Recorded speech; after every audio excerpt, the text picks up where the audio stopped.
Hi, my name is Al Order. For as long as I can remember, I've had fun throwing things, whether it be skipping a stone on a pond or throwing a stick into the air as high as I could, throwing an American baseball or a football. But a long time ago, I picked up a discus and I started working. And I've learned some things about discus throwing and how to throw very far. I've had some success with it. Today, I'd like to pass some of those things on to you, so please join me. Al Orta has an unmatched record as a champion discus thrower, winner of 4 consecutive Olympic gold medals spanning a 16-year period, the only sportsman in the history of the Olympics to achieve this distinction. A former world record holder and the first man to exceed 200 feet with the discus in competition. Al Orta is one of the genuine legends of track and field athletics, and today is still competing as well as being an internationally recognized master technician of the discus event. Now, a good idea for the beginning of any event, obviously, is to warm properly, because discus throwing can be a little severe on the shoulders, can be a little severe in the midsection, whereas you can tear muscle. And if we warm properly, we're not going to do that. So what we'll do is go through a few exercises and try to minimize that problem. First, the discus throw is primarily from knee up to shoulders. We want to warm this entire area. So if you'll just start by not bouncing, not forcing yourself into the warming exercises, start by exercising from side to side, trying to stretch the exterior, the obliques out here. Don't bounce. Bring it forward, bring it back, rotate it. Now, each pair off with a partner, and what I'd like you to do is, let me use you as an example, is to take your partner's arms and put them back. Don't force them back because you might hurt the other person, but you're trying to stretch the shoulder girdle in here, because when you're throwing, your arm is going to be well back, and I'm trying to loosen the arm so that we won't have any injury problems. So each pair off and do it with one another. But again, don't do it severely. Don't yank on the person's arm. Good, and then switch off.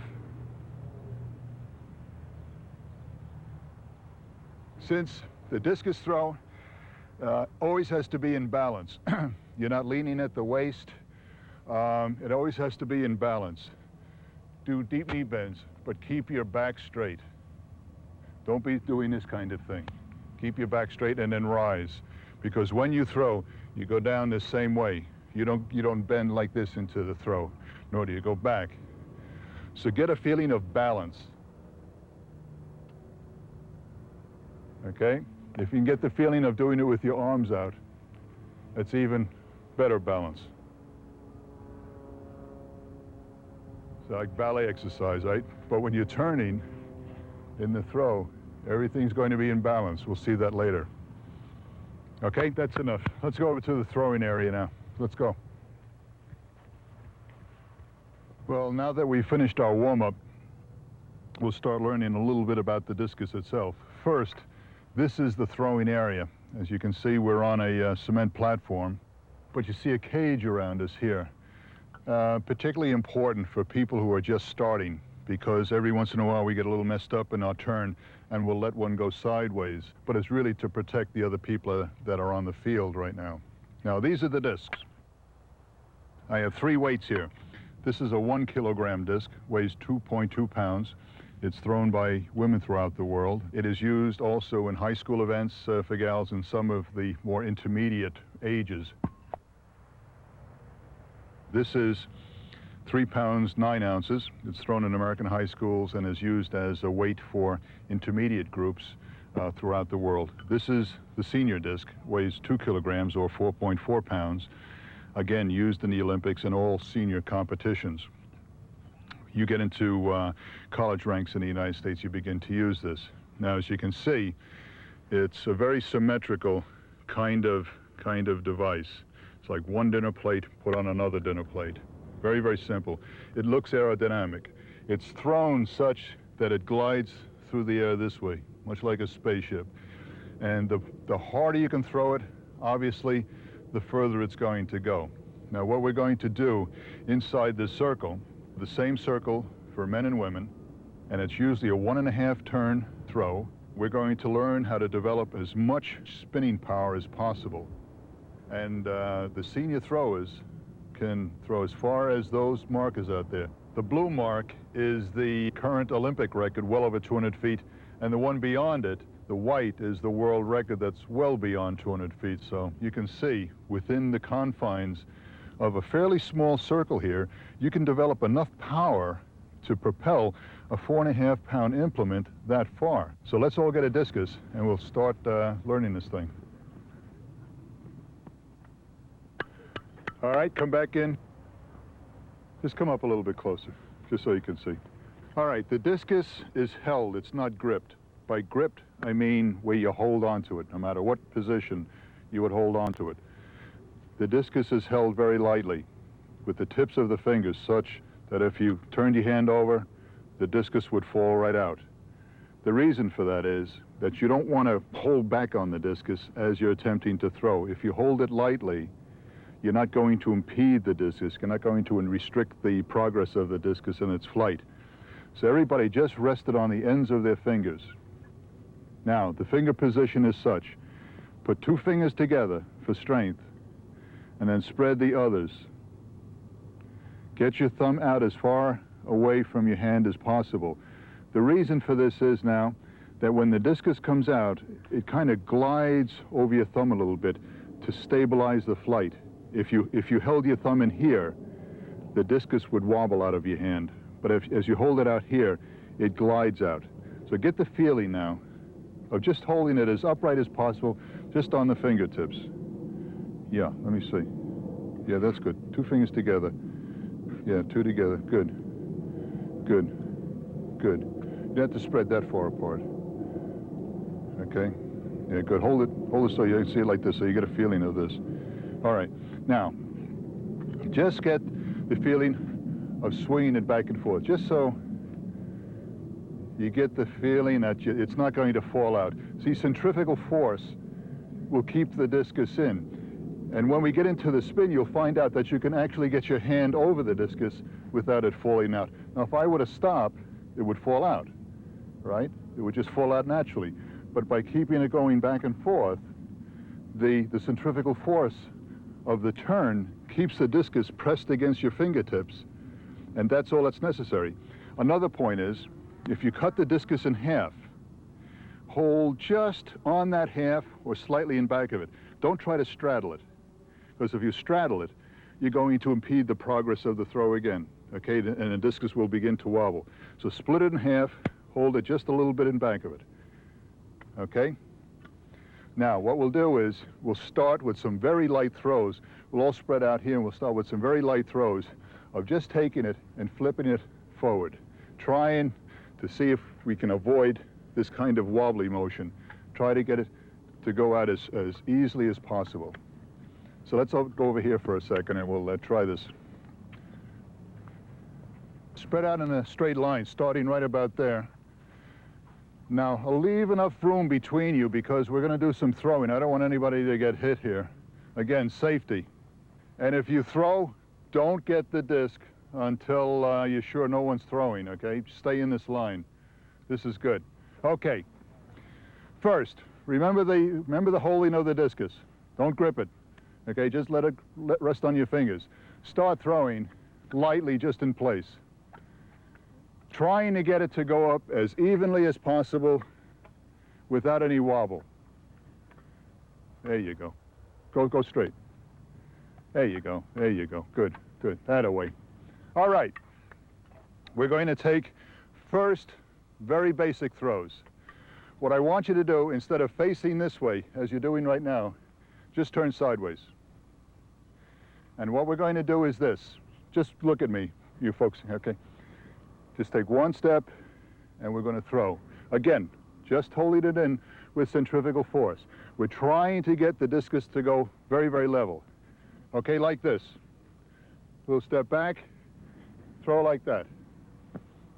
One step back, and throw. Start here, and we'll go right down the line. Go ahead. Good. Keep the thumb down and keep it level. Good. Keep the thumb down. Wobbled.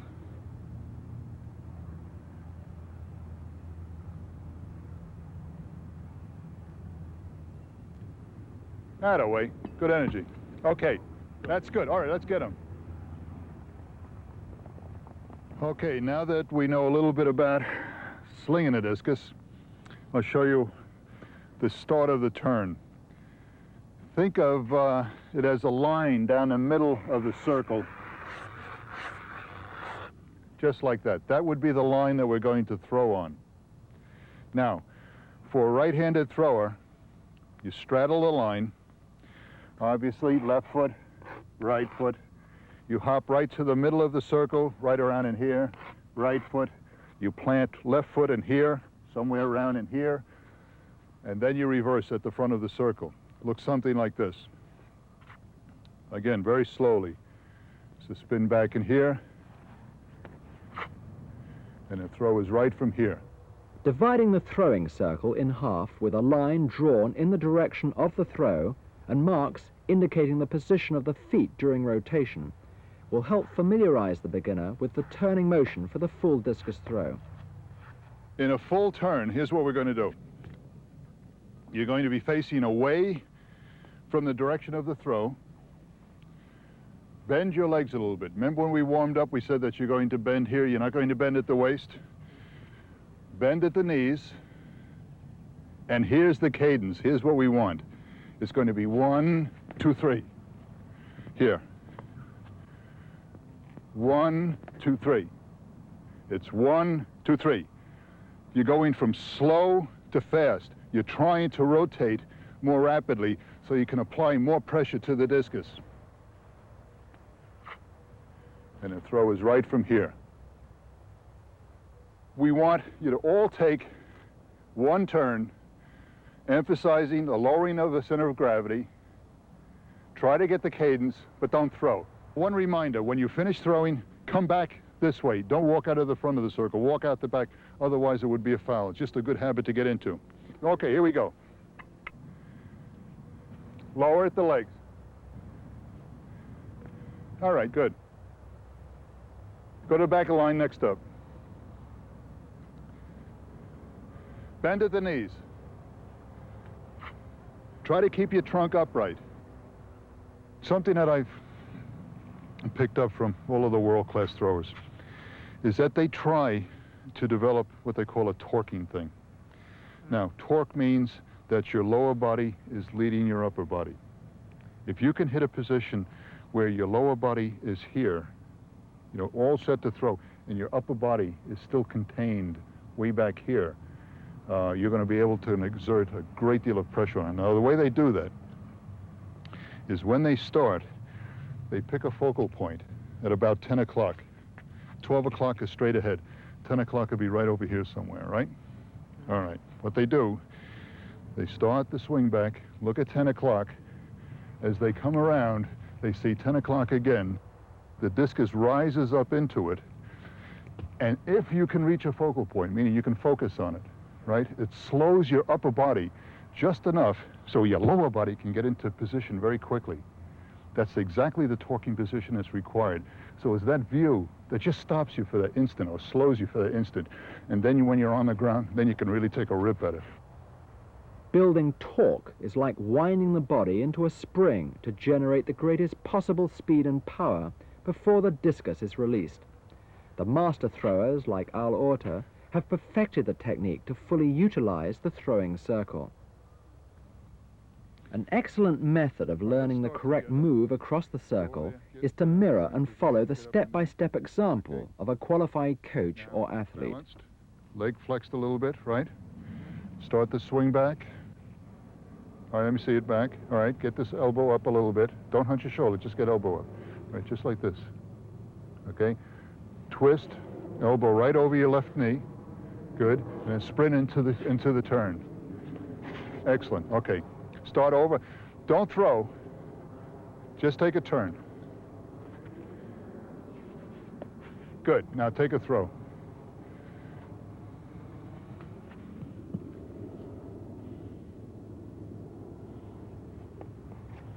You came right down the line exactly the way you should have. You had enough power built up to throw a heck of a lot further, and you kind of killed it right at the end. You collapsed yourself, okay? If you had extended yourself up into the throw, you know, pull with that arm, right?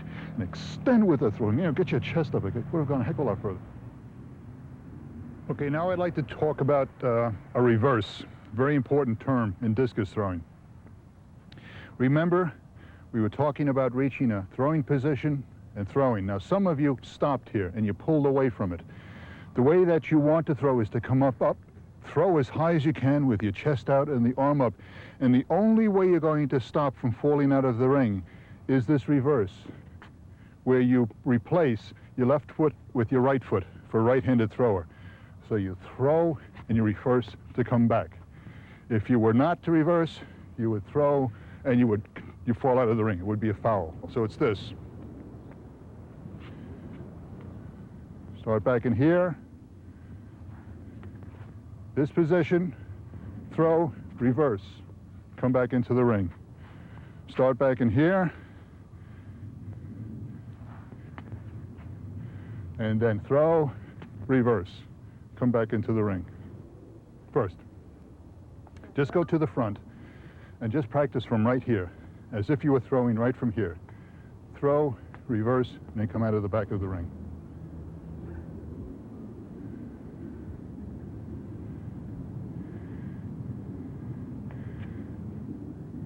See? All right, okay. The idea is to get right over there, balance, and then come back.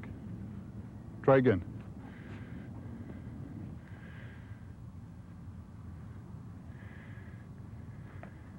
Good. Come back this way. Good. Walk out of the back of the ring. It's a reverse, replacing left foot with right foot before you come back. Give it a try.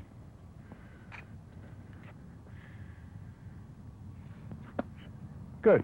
That way, right up to the edge, because in most good throws, you'll be right up on that rim. Now, if you touch it or you go slightly over it, it's a foul, but you can come right up to it, and it won't be a foul. So many of the better throwers just make it and come back.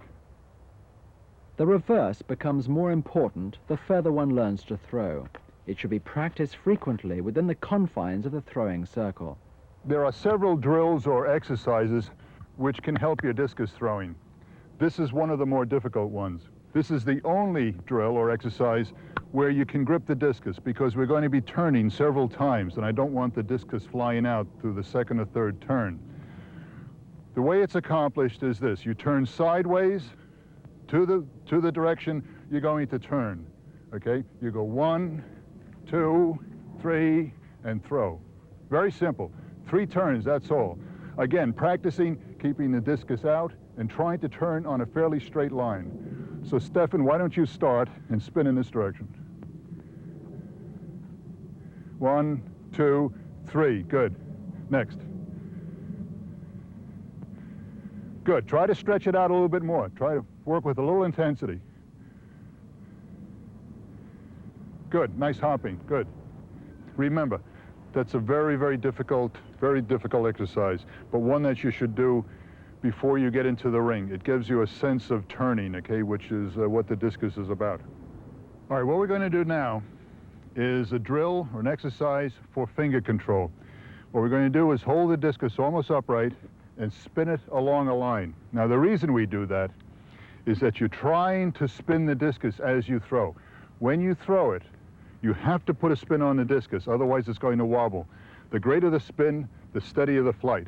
So one way that we learn that is by coming up to a line and trying to roll it straight down that line, okay? Now, there's going to be a line, and we'll all do it in turn. Something like this. Roll it straight. Good.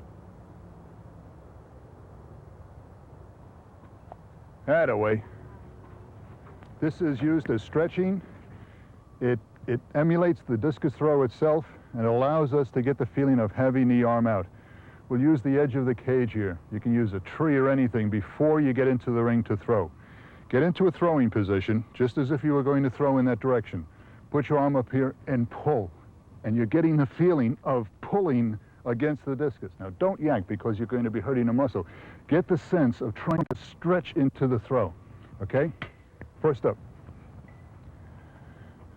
Throwing position, that way.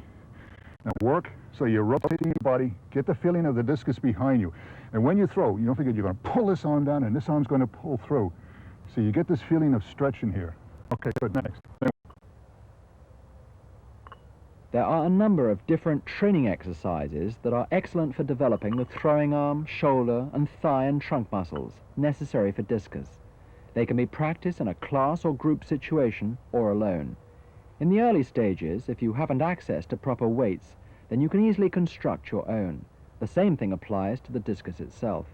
Okay, now we're going to try to put everything together. We're going to do serious throwing. Remember, a light hold, get in the back of the ring, be well balanced, flex at the knee, get the disc out, turn, sprint towards the direction of the throw, a cadence of 1, 2, 3, bring your chest up into it and your arm extended. So we're going to throw seriously. But anytime we throw seriously, everybody out of this caged area. And we'll bring one thrower into the ring at a time. Okay, you have a disc? First up, yeah, good.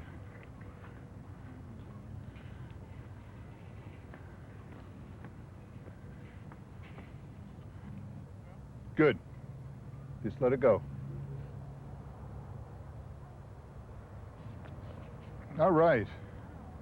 Good. Excellent. Excellent. Good.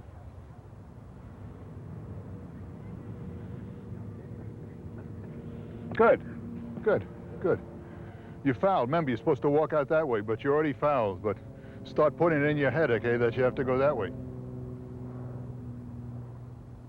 Try and complete most training sessions with a competitive situation. Encourage the youngsters to enter the discus circle and to throw as well and as far as they can, trying to incorporate all the elements taught in the session.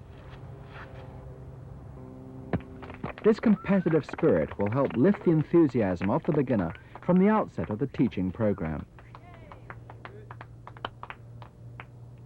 Like most sports, whether it be running, football, or tennis, once you understand the basic techniques, it's really just a matter of feeling good about yourself, about developing your own style, your own technique, about improvement, about work towards success.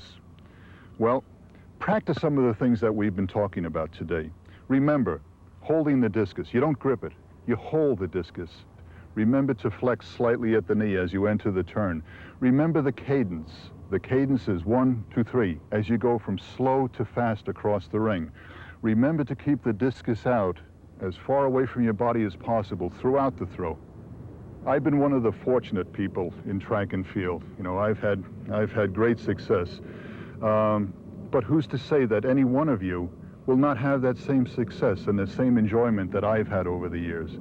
It doesn't take very much. I throw in a park very close to my home. It doesn't take very much to succeed, and if you just put in the amount of work that's necessary, you too will succeed and have that same fun. Who knows? Maybe out there's an Olympic champion. I wish you success.